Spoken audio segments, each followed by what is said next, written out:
ویسے حضور نے کبھی بھی دعا نہیں دی، لیکن ایک موقع پر ایک جملہ ایسا نکل گیا جس کے اندر بددعا تھا، رنگ تھا، واضح طور پر بددعا بھی نہیں تھی۔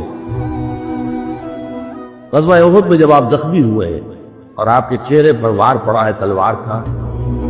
اور آپ کے رخسار مبارک کی ہڈی جو ہے اس کے اندر زخم ہوا، اور آپ کے 2 دانت جو ہے وہ شہید ہوئے،